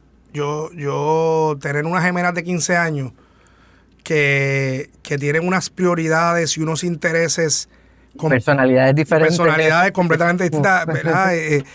Todo su día a día es tan distinto. Cuando hago pausas, es para exponerme a cualquier cosa que ellas estén haciendo, su deporte, sus conversaciones, sus preocupaciones. Así que también hay un tema de de salir al otro lado opuesto que no tenga nada que ver con este tema. Pero aún así en la música encuentro muchas cosas todavía. O sea, el tema de yo sentarme a tocar. Ir algo, a ver algo en vivo, te apasiona. Ver cosas en vivo, tú sabes. Yo en Punto Oro salía ahí en la calle 18, yo salía, sacaba las congas a la marquesina y con un Walkman ponía cassettes y tocaba. A veces hago eso. Pongo ese disco de... A veces lo hacen en otros países también. Y hemos visto. Donde quiera hay algo de esa música, no desde la ejecución, sino desde el goce, porque realmente estás escuchando música y la estás acompañando, que es otra manera más profunda del disfrute de celebrarla, musical. claro. Y eso me parece bien bonito, y la lectura también. Estoy tratando de leer mucha más literatura. ¿Cómo qué? Que no... He estado leyendo un poquito, estoy leyendo una novela que se llama Echeverría. Yo soy muy fanático de Julio Cortázar y regreso a Cortázar se puede volver y no te cansa nunca. Voy a Laberinto y compro literatura de escritores puertorriqueños. Yo estoy muy metido en lo de Lalo y leo. Entonces vuelvo y repito y después me voy a otra cosa y me voy a algo bien gringo. Exacto, y después regreso. Estoy leyendo mucho César Cardona. Hay una gente bien chula y también, como no tiene nada que ver con lo que hace, claro. Me lo disfruto mucho más. A veces hago trampa y como que leo cosas que intencionalmente, que no son trabajo. Como copywriter, el oficio de leer lo que escribiste para corregirlo es tóxico. Entonces te cansas y no quieres leer más. Terminas en Audible con un montón de libros que dices, pues, no quiero leerlos, voy a escucharlos, pero después regresas un poco. Está bueno. Javier, me encantaría saber cómo quieres que recuerden tu trabajo, cuál es tu legado aquí para la próxima generación, cómo quieres que la gente piense en lo que has hecho. O sea, fuiste padre muy joven, sí. Has tenido una carrera exitosa, ya sea en lo creativo, en lo comercial, ahora en lo educativo, ¿no? En la parte de este espacio. ¿Hay algo que no hayas hecho que todavía te dé ganas, curiosidad? ¿Y cómo quieres que la gente recuerde eso? O sea, los que te rodean, tus estudiantes. Es una gran pregunta, cargadísima, pero... hay mucho que falta por hacer en cosas quizás más... Vayan a su LinkedIn y chequen a ver qué falta. Yo creo que a mí todavía el tema de la conexión con el resto de la región, creo que me gustaría dedicarle más tiempo o sea, he viajado mucho y he estado mucho afuera, me gustaría hacer cosas más. Me gustaría tender puentes más sólidos. Claro. Creo que hay una oportunidad de... que funcionan en Colombia, traer las cosas que funcionan en México, o sea, probarlas aquí. Yo veo todos estos últimos, yo creo que los últimos 10 años ha sido de mucha exposición y mucho viaje. Yo creo que ese es como el medir el terreno, y yo creo que ahora hay que hacer un trabajo. Y eso viene por ahí. Y en general yo creo que a mí me gustaría ese tema de la percepción de no estar tranquilo, de no estar conforme con algo. ¿Ambición o inconformidad? ¿Cuál es? Inconformidad, a mí me encanta esa palabra. Yo soy un inconforme y yo lo que no quiero es que se queden cosas sin intentarse. Entonces yo he tenido el privilegio de que yo puedo intentar cosas. Porque se me dan, porque hay gente que dice que tiene suerte para los negocios. Que tengo suerte, sí, o que convenzo gente. Hay gente que yo no me he puesto a pensar mucho en eso, pero si surgió una idea de un proyecto, si surgió una idea de algo, a mí me cuesta que se quede ahí y trato de empujarla. Algunas cosas las hago a través de consultorías, otras cosas las hago a través de proyectos, por eso tengo unas sin fines de lucro, por eso tengo empresas, por eso... Y aparte que hay una cosa que tiene que ver de nuevo con la docencia. Mano, yo no puedo pararme frente a un grupo de estudiantes sin yo tener el tracto de haberlo hecho. O sea, yo ese tema de la docencia yo me lo cojo bien en serio. Si yo me paro allí, es porque yo tengo la autoridad moral para pararme allí a hablar de ese tema. También eres No doctor. es porque leí... En el específico caso de hacerlo, también lo puedes hacer porque estudiaste. Claro. Y te preparaste Pero fíjate para... que aún así no es la preparación. Tú puedes prepararte en algo, ser un profundo estudioso del tema, investigador, y eso te da el derecho o la autoridad de tú pararte en una. Para mí eso no es suficiente. Frente a otros colegas, no necesariamente frente a los estudiantes. No, frente a los estudiantes. Okay.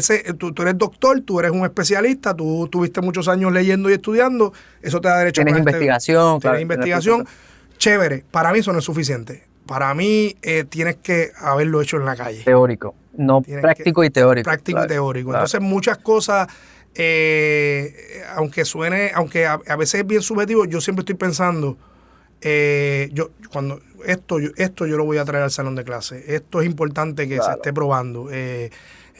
Cuando hablemos de esto, dice, yo lo intenté. Funcionó o no funcionó, pero yo lo intenté. Así que ese tema de la inconformidad y de tomarme en serio que yo le digo a alguien que me pide un consejo, a alguien que me pide ayuda con algo, yo tengo que tener el bagaje para poder hacerlo. Y de ahí sale. Y espero seguir haciendo ese tipo de cosas y que la gente sepa que donde quiera que yo esté, este tipo no va a estar tranquilo y también va a empujar. Porque yo soy un crítico del status quo y de la burocracia. Yo voy a retar procesos, yo voy a buscar otra manera de hacer las cosas. Y el que me tenga un equipo cerca sabe que yo voy a empujar cosas que rompen un poco el status quo. Yo conocí a un Javier un poco más reservado, un poco más tímido, ¿no? O sea, un poco... Sí. Y eso obviamente cambió con el chip empresarial y con las ganas yo creo que tú tienes, no sé si atino con esto, pero serías como uno de esos representantes de Puerto Rico culturales que yo diría, este tipo sí sabe lo que está diciendo, sí sabe de lo que está hablando. Y no solamente eso, sino que tiene la preparación para defender exactamente el punto que nosotros debemos estar haciendo para defender la economía, para defender nuestros negocios, para defender nuestros productos creativos, para defender a la gente. Entonces, es como que necesitamos poner a Puerto Rico, representar a Puerto Rico. Manden a Javi. O sea, yo creo que no hay nadie que pueda decirlo y defenderlo de esta manera. Y al final muchas de esas cosas vienen, volviendo al principio, vienen del deporte, vienen de la cultura familiar. De las canchas donde te metiste a jugar. Claro. Vienen de cosas muy sencillas que uno tuvo a su alrededor y que fuimos expuestos a eso. Y que desarrollaron unas destrezas de tú querer hacer ciertas cosas, tú sabes, que tampoco son cosas extraordinarias, es lo que tuvimos a nuestro alrededor y cómo eso se fue formando, y la universidad, y los círculos de amistades, y las inquietudes, así que yo creo que eso es importante, ¿verdad? Del valor de las comunidades, de los círculos de amistades, todo eso es lo que forma a uno. Yo estoy seguro que tu círculo de amigos está bien orgulloso. Yo espero que sí. Yo estoy seguro y creo que conozco algunos, así que... Javi, con esto terminamos las preguntas formales y pasamos a preguntas un poco más in brief, ¿no? Un poquito más divertidas para, pues obviamente, conocerte como persona y saber. Aquí las respuestas, pues no hay una respuesta correcta, no es un sí o un no, pero básicamente es como que más lo primero que se te ocurra. Esto es 20 preguntas sin brief. ¿Qué canción pones de fondo cuando vas a trabajar? O sea, ¿qué haces cuando vas a ponerla? Yo escucho mucha salsa, mucho Héctor Lavoe, mucho Rubén Blades. Ahora con Spotify tú te dejas llevar y pones eso a correr. Es muy buena curación. Pero siempre va por ahí. Cheo, Maelo, Chamaco Ramírez, Rubén Blades. Y yo voy por ahí feliz de la vida. Bien. Para apuntar las ideas. Y habíamos tocado un poco el tema de la organización o de cómo manejaba esto.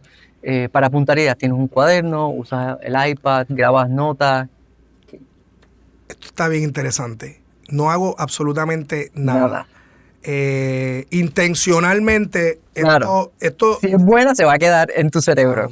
Esa es la fórmula. Yo no sé, En el sueño, sobre todo cuando te levantas, sí, ¿qué dices? yo nunca he contado esto porque a veces voy con mis colegas a las reuniones y todo el mundo con su libreta anotando. Yo hace como 4 o 5 años, y yo sé el valor de tiene. Mi jefe me hubiese votado. Yo Sí, soy el o sea, copy, yo soy el copy.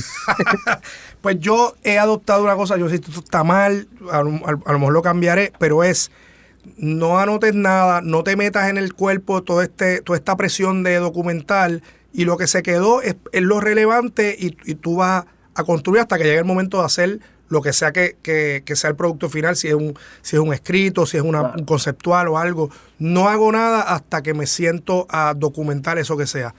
Por la lógica esta de que lo que se me quedó es lo El importante. valor que tiene se va a quedar. Y lo estoy buscando como un tema también de aligerar procesos, y no tener que obligarme a resumir, a guardar, a repasar, memorizarte todo, a memorizar. Así que yo no sé si esto va contra todas las lógicas, pero puede estar funcionando.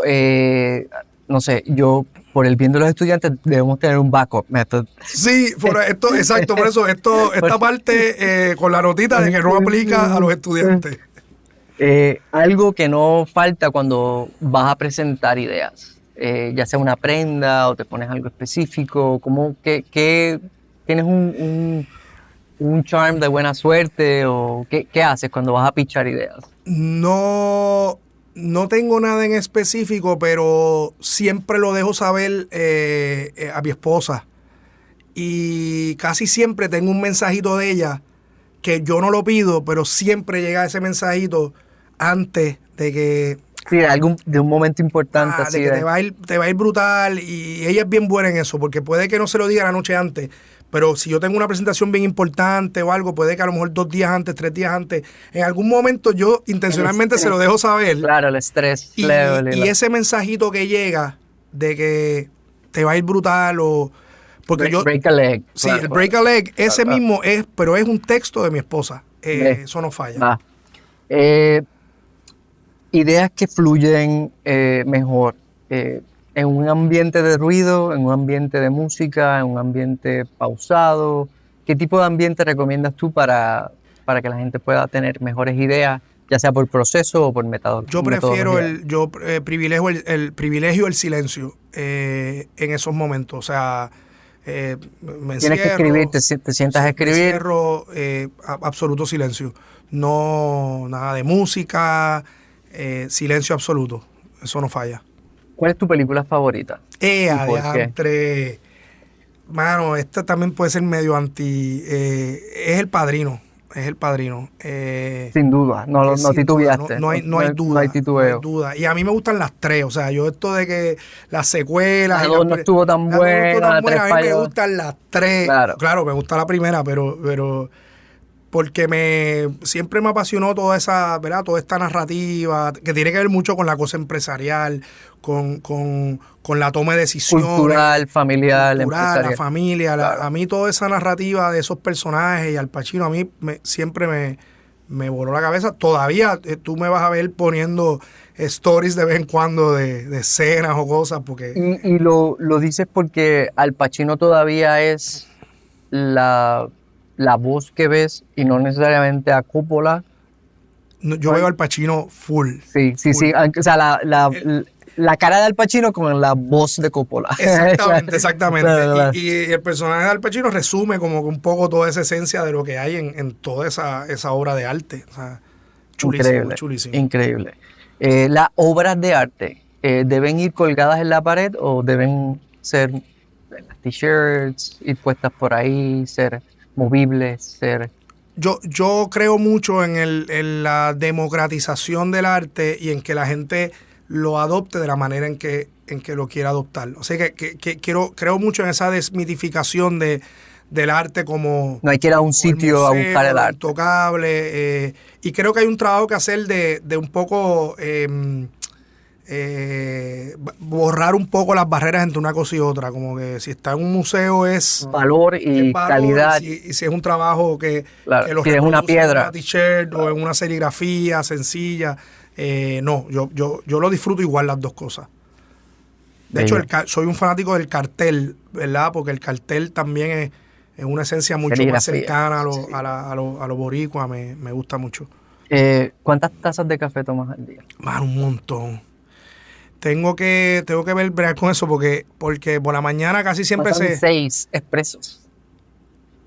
A veces, a ver, debe estar, el average debe ser 4, porque en la mañana a veces, si nos da break a mi esposa y a mí, nos tomamos 2. Sí. Porque estamos en la, ¿verdad? Todavía en la locura de la escuela, claro. Si nos levantamos temprano y nos tomamos ese café y vemos que todavía estamos ganando tiempo, nos tomamos el segundo para disfrutar ese momento. Silencio. O en silencio o como sea, con aquellas 2 terminando de prepararse para... Y entonces en el resto del día, pues está la cosa cultural del café. Las 2 después de la comida, claro. Pero fíjate, los míos no son tan de horarios, sino de circunstancias. Llegó alguien y me dice... reunión o vamos a ver los cafés, un cafecito, o vende un cafecito, casi siempre son en contextos, ni siquiera es porque lo quiero, sino porque se dan en el contexto social de, bueno, vamos un momentito al café.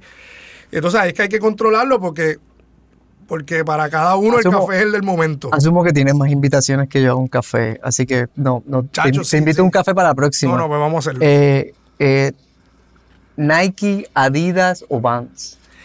Fíjate, mi contacto con el tema de las marcas ha sido, es bien poco. Así que tengo Nike y yo creo que es por una cosa vieja que viene de lo que yo, de hecho a veces me vacilan acá en la escuela que para tener una escuela de arte y para tener un programa de moda y de diseño, yo soy como, en estas cosas no estoy ni siquiera tan metido. Todavía tiene la influencia de Jordan. Yo lo mío, exacto. Yo me quedé en Jordan. Nos quedamos ahí todos. ¿Cuál es tu idea favorita de algo que viste, ya sea local o algo que te dio esa... Ojalá se me hubiese ocurrido. Wow. Tiene una que, bueno, puede ser una idea, puede ser una película, puede ser un producto, puede ser un...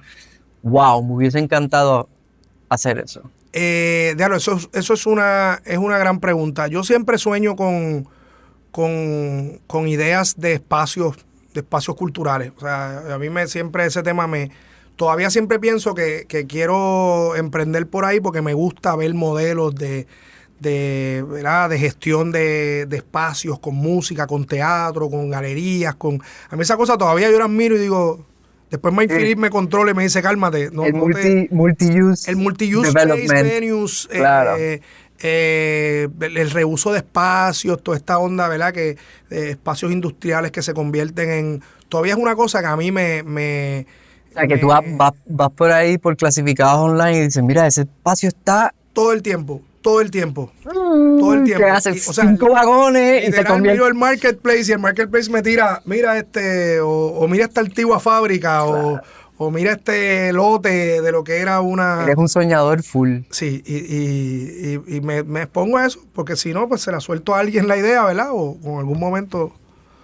Esta es la última. Si no fueras nada de lo que eres, y para explicar eso, o sea, eres tantas cosas que no es tan fácil como decir, si no fueses músico, si no fueses pianista, si no fueses escritor, ¿qué fueses? Si no fueses nada de las 6 cosas que, bueno, no sé si autor, percusionista, director, educador, ¿qué fueses? Mano, esto está bien complicada esa pregunta, pero a veces pienso que, y no es por lo que sería, sino ser un obrero regular. O sea, a veces yo pienso en, déjalo, qué chulería esta de tú tener un trabajo, puede ser cualquiera. Y esto tiene una parte filosófica de atrás que no nos va a dar tiempo de, pero es ¿qué pasa si tú haces un trabajo con el cual no estuvieses comprometido? En el sentido de no sea tu pasión, que no sea sea una cosa que tú la haces porque entras a las 8, sales a las 5. Eso me encantaría. Eso a veces me imagino, wow, ¿qué sería de eso para ver cómo disfrutas el resto? Claro. O sea, obviamente nosotros somos de los que estamos metidos en lo que nos apasiona. Y eso es un arma de doble filo. Poner techo, ser albañil, llegué, terminé y se acabó. hacer sándwiches. Ya tuve un trabajo muy, muy manual y se acabó. Esa es la última pregunta oficial, así que te agradezco tu tiempo, tu paciencia y obviamente tu energía. No, me encanta. Gracias a un millón, de verdad. Pero ahora que podemos tener obviamente un poco más de libertad, ¿has notado el emprendimiento creativo de los sándwiches y cómo los sándwiches de Ponce no pueden ser replicados en ninguna otra parte de Puerto Rico? No pueden ser replicados. Es una oportunidad de negocio que hayas identificado y dices, ¿por qué nadie hace el mismo sándwich? Y a veces, y mira, y no es algo que no es, o sea, es algo que he pensado. Y yo digo, es que no vale la pena ni intentarlo, porque a lo mejor, o sea, sería bien frustrante que tú como ponceño lo intentes y no. Claro. A veces lo pienso con los dumplings, por ejemplo. Pero no, y yo cada vez que voy a Ponce El dumpling es el de pastrami. O sea, tan fácil que es hacer y no se puede replicar fuera de esa área. ¿Por qué no lo hay acá? O cuando voy a Ponce, pues obviamente todavía voy a las panaderías tradicionales y tú dices, es que no hay break. No hay forma de replicar esto acá. Y no es una, o sea, y tú sabes la formulita, ¿verdad? Y el aceitito, y la mayonesa, pero no ha pasado. Es un misterio brutal. Por resolver. Con eso pasan como que con 2 o 3 cosas que yo digo, pero es que esto es una oportunidad de negocio o simplemente es que tengo que ir a Ponce y te obliga a hacer a Ponce. Es como Pero nadie, misterio. O sea, pero no, que yo sepa, no es cosas que se han intentado y han fracasado. Es como... Tampoco lo sé, exacto. O sea, tampoco lo sé. Todavía nadie ha experimentado ni validado si es una... O que por lo menos haya dicho, no, yo quiero hacerlo. Estos son sándwiches ponceños. Nadie se atreve a tirar esa... Aquí está la validación esa. Es que estamos acostumbrados a ese sándwich de Ponce y fuera de Ponce no vive porque es que a nadie le va a gustar. Ahora, puede que a nadie le va a gustar. O nadie reconoce todavía porque hay gente que yo le pregunto y me dice, pero ¿cuál es la...? ¿De qué tú hablas? Sí, yo no veo nada diferente en este sándwich. Claro. ¿Cómo va a ser? No puede ser que nosotros solamente... No sabes identificar un buen sándwich. Y he ido a un montón de sitios y digo, pero es que no es tan complicado. No es tan complicado. O sea, yo hago buenos sándwiches en casa y tengo que decir que no hay la calidad de sándwiches, pero nada, eso está bueno. Eso son un montón de cosas. Y me pasa porque en el emprendimiento creativo digo, hay cosas que funcionan y entonces empiezo a ver que son la multiplicidad de ese emprendimiento y nos estancamos ahí y nos salimos de un coffee shop. Ahora hay todo tipo de coffee shop, entonces sí funcionan. Si no vas a ser diferente, si no vas a tener un grano diferente, si no vas a hacer un concepto diferente, eres otro coffee shop. ¿Qué más podemos hacer que no estamos replicando? Yo ahí veo un tema... comodidad. Sí, y muy atado al tema del mismo tema de la inteligencia artificial. Era el puente. O sea, si lo que estás ¿Será financiamiento? O sea, yo pienso que es un tema del tren. O sea, no es el algoritmo, pero sí es el algoritmo manual de que si esto es un coffee shop y está funcionando y yo necesito financiamiento y ya tengo estos referentes, es como un algoritmo en la mente de los emprendedores, pues me voy por ahí. Sí, pasa con la limonada, pasa con los sliders, los hamburgers. Y obviamente es ese tema de que sí tengo un nivel de tolerancia al riesgo como para emprender, pero me voy a ir safe. Claro. Así que hay que ver cómo también tú, y ese tema de la diferenciación, que todavía es una discusión de que es realmente lo que tú haces de valor. Y a mí me pasa cuando diferenciación, discutimos propuestas de valor con estudiantes y dicen, no, eso lo hace todo el mundo. ¿Y cuál es? No, porque yo voy a hacer esto, eso es lo que hace. Explícame la diferenciación en una oración, a ver qué tanta claridad tiene. Sí, o sea, la clave aquí que yo menciono es valor percibido. O sea, yo me gusta diferenciación en función de valor percibido. Porque muchas veces la gente dice, no, que va a ser algo diferente, pero si eso no es visible al consumidor y no es relevante al consumidor, está en tu cabeza. Claro. Sí, un storytelling tuyo. Estás tú convenciéndote a ti mismo. Así que si no hay un elemento, demuéstrame que eso que estás proponiendo lo percibe el consumidor. Y cómo validas eso y por qué.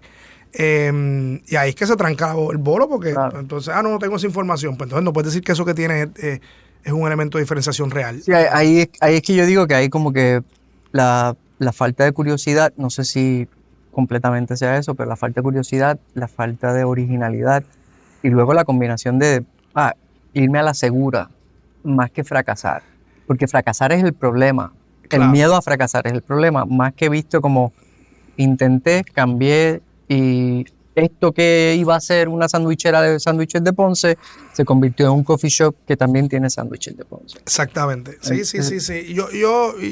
Sándwiches de Ponce suena bien. Sándwiches de O sea, Ponce, yo lo veo ponerlo ahí. pasando. O sea, yo lo veo pasando. O sea, acá, con Pastrami, franquicia. tripleta. Ese pastrami. O sea, yo pienso y tengo una nostalgia de Papa. los sándwiches de Bulgo, Ajá. del monstruo, Exactamente. que era The Original Food Truck. Mano. The Original El Food Truck. original, exacto, que eso es otra, el food truck es Claro, él otra hizo, él tendencia. tenía tanta innovación en el Original Food Truck de aquel momento que yo decía, yo no recuerdo un sándwich tan bueno de bistec, no. y no recuerdo que en aquel momento haya otro food truck sirviendo eso donde se paraba. Yo decía, No, eso fue otra cosa que proliferó. "Bien, súper grande. The Original Food Truck de sándwiches. Diablo, el ¿verdad? No había monstruo". pensado en eso. No había pensado en Sí, eso. sí, para mí es algo como que, o sea, Y está chévere que pase. O sea, el monstruo de los sándwiches de no Santurce. olvídate, chacho. Olvídate. En la incubadora. Búscate eso, vamos. Habla con Mike Phillip y dile que Ahí yo hay le monto. uno más. Yo le monto 2 slides a ver si lo convenzo. Cada vez que arrancamos un proyecto, siempre juramos que es el último. El último. Y este El que último. yo no sé si eres tú o él es más inquieto que tú. No. Y este último de Bengala, Bengala. Sí, o sea, by the way, fui, me comí, claro. Pues, Sí, mano, sí, un Bengala- giro, yo soy falafelo. Pues Heavy. casualmente, verá, Ahmed, que tenía ese negocio, Sidibú, Café, Sidibú, ya habíamos terminado la última inversión que íbamos a hacer y recuerdo que mi hijo me manda un enlace creo que fue clasificado online, que estaban vendiendo la llave del negocio. Y yo se la envío a Mike Philly y me dice, chico, no. Y después como que, y sí, espérate, llama. Mano, está ahí al lado. Claro. Si algo está pasando, que ese espacio es un espacio también importante en Intermedio, Santurce. claro. Y entonces él simplemente se quería quitar ya de lo difícil que es manejar un negocio solo. Y no le gustaba el tema administrar y nosotros pues compramos la llave. Y por eso hicimos todo el ejercicio creativo porque él se quedó con el nombre, así que si no lo hubiésemos dejado con el mismo nombre, pero fíjate que tratamos en ese caso en particular de mantener un concepto muy sencillo. Claro. No, y está bien limpiecito, el logo me encanta. Claro. Los colores. Sí. ¿Quién te hace todo eso? Vicky Delgado es el apellido, Victoria Delgado, arquitecta. Está muy diseño bien. Muy de bien. adentro, lo simplificamos, era más grande, fíjate que hasta hicimos un espacio más pequeño, todo el tema de identidad, pero hay una cosa bien puntual. Y en ese caso, la intención, más allá de lo económico, Mike vive allí cerca. Y él decía, mano, esto tiene que existir. Claro. O sea, no puede convertirse en otra cosa muy lejana, porque yo vivo aquí, yo me levanto, yo camino, yo necesito lugares donde comer. Dramáticamente diferente a lo que la gente está buscando en el área. Sí, claro. Entonces había un interés ahí de mantenerlo sencillo con la dificultad que es el tema de costos y de operación, pero de ahí sale esa idea, para que tú veas que no es una cosa ni muy pensada, no hubo análisis de viabilidad. Pero hiciste el chipotle de los falafels y de los gyros mediterráneos. Claro. Es un chipotle de gyros. Y lo o sea, ahí, la gente... es un baby cava. Exactamente. Claro, entonces es como que dice, aquí está eso, porque hay necesidad de que ya no quiero comerme un sándwich o un hamburger o criollo y hay algo, una alternativa. Una alternativa más. Y así, pero yo creo que ya después de este... Es el último. Es el último, así como el último era el anterior. Bueno, pues entonces sándwiches, el monstruo de los sándwiches de Santurce es un tributo a Bulgo. Sí, algo así. Yo tengo 2 pasiones así que digo, coño, me gustaría ver una barra de fútbol, que ya hay muchas, pero que no son puristas. Entonces pienso en La Orejona, que es el nombre de la Champions, y digo, coño, debe haber una barra que solamente para la Champions, que es un horario también súper, a las 3 de la tarde, a las 4, ahí es que están los juegos en este lado del mundo, y digo, coño, no hay una barra para yo ver la Champions. Ahí en ese bloque de... Estoy viéndola aquí, pero también es porque trabajo desde casa. Un poco más de libertad y tengo un horario y siempre digo como que No, creo que hay algo interesante sobre lo que expusiste al principio, sobre necesitamos que la gente salga más de Puerto Rico para que experimente más, sí, para que vea más, para que, mira, no es que te estés robando una idea, es que hay cosas allá afuera que funcionan aquí, que son muy buenas, y tener esa oportunidad de ir a diferentes países y filmar en diferentes países y producir en diferentes países, interactuar y tener que pues comer y salir, sí, y no, eso te da una oportunidad de tú decir, pues, no claro, tiene precio, o sea, todo el tiempo, y yo intencionalmente lo hago, en el caso de los negocios. es una ventanilla, Mike lo hace también, al final sí. Bengala es una ventanilla que tú dices, o sea, esto está en Santa Mónica. Exactamente. Y tú dices, O sea, paso por ahí, cojo la ventanilla de los... No, y así mismo vamos, tú sabes, y siempre uno está con, ¿verdad? De manera saludable, pero tú siempre estás percibiendo dónde estás. Fíjate, yo voy a las barras, pues estoy... Claro. Y a veces tomo fotos, va, Mike, mira el menú. Mira qué cool está esto, este drink, y claro. así mismo de repente él me manda cosas, mira esto qué brutal. Tienes un Pinterest entre ustedes dos en WhatsApp. Pero la vida real, ¿sabes? La vida es un real Pinterest de WhatsApp ahí de ustedes. No lo buscamos, hay que ir a verlo ¿verdad? On-site. Última pregunta, ya son las 4, última pregunta. Innovación. ¿Qué es innovación y cómo lo aplicas, cómo lo enseñas?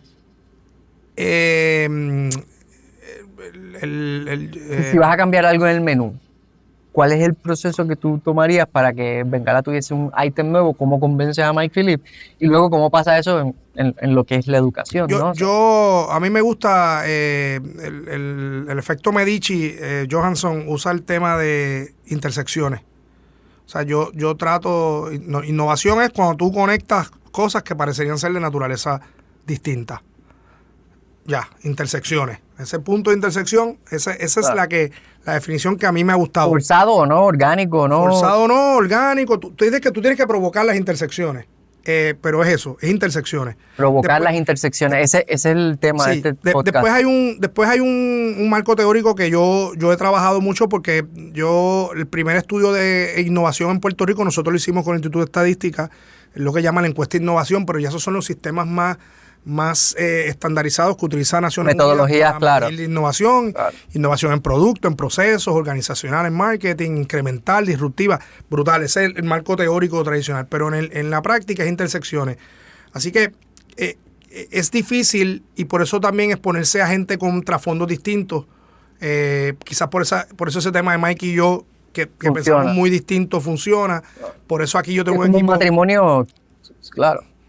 Que no podría ser un matrimonio precisamente porque es muy distinto, pero es un matrimonio que está ocurriendo comercial, sí. O sea, porque somos bien distintos. Claro. Pero tenemos la intersección, de aparte que no somos panas, ¿verdad? Nos queremos, pero es precisamente esa distancia que es la que permite la intersección. Entonces, en casi todos los equipos uno también busca eso. Si todo el mundo piensa igual que yo, pues... Si nos dejan, eso es un episodio de solamente la selección de equipos y cómo se forma. Y eso hay que pensarlo desde la óptica de innovación, porque si no, te vas a ir tú por people, claro, el yes people porque pensamos todos iguales, porque así que, ¿cómo tú provocas eso en todo, en tu mindset? Ahorita tú lo trajiste con qué uno lee, a qué uno se expone. Porque las ideas no van a venir de la homogeneidad de donde tú estás, van a venir de afuera. Claro. Si tú no tienes un oído afuera, en algo totalmente ajeno, no tienes de dónde lograr intersecciones. Nuevas, claro. Así que tiene que ser un ejercicio intencional. Sinapsis provocada, fue lo que dijiste. Exactamente. Wow, con eso tenemos que cerrar porque son las 4 y ya en realidad te agradezco tu tiempo, tu paciencia. Nada. Aquí el próximo paso es editar un poco y obviamente utilizar el video como sea necesario para ponerlo en YouTube, pero nada. Ya hablo, brother. Un placer. Muchas gracias. Gracias.